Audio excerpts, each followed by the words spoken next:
₹75 का नया नोट जारी। माइक्रो ब्लॉगिंग साइट ट्विटर पर स्टेट बैंक ऑफ पाकिस्तान ने बयान जारी करते हुए कहा है कि स्टेट बैंक के क़याम को 75 साल मुकम्मल होने पर ₹75 का यादगारी नोट जारी कर दिया है।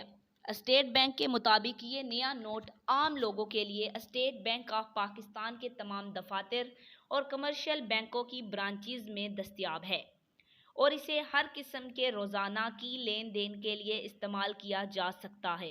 ख्याल रहे कि स्टेट बैंक ऑफ पाकिस्तान के क़याम को 75 साल मुकम्मल होने पर कराची में मुनक्किदा तकरीब के दौरान इस यादगारी नोट की नकीब कुशाई governor State Bank of Pakistan Jameel Ahmed ने की। स्टेट बैंक के क़याम के 75 साल मुकम्मल होने पर तकरीब से खिताब और मीडिया से गुफ्तगू करते हुए जमील अहमद ने कहा है कि अब स्टेट बैंक का label frame work modern central banking के ऐन मुताबिक है, जिसमें वक्त के साथ बेहतरी लाई गई।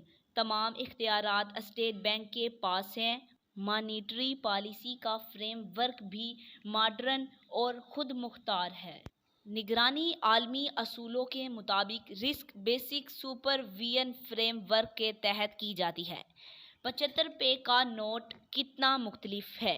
ख्याल रहे कि इससे कबल पाकिस्तान की 75वीं यौमी आज़ादी के मौके पर भी स्टेट बैंक ऑफ पाकिस्तान ने ₹75 मालियत का यादगारी नोट जारी किया था। ताहम इस बार जो करेंसी नोट जारी किया गया है, इसका डिज़ाइन पहले जारी किए गए नोट से मुख्तलिफ है। अलबत्ता दोनों ही करेंसी नोट अवामी लेन देन के लिए इस्तेमाल किए जा सकते हैं।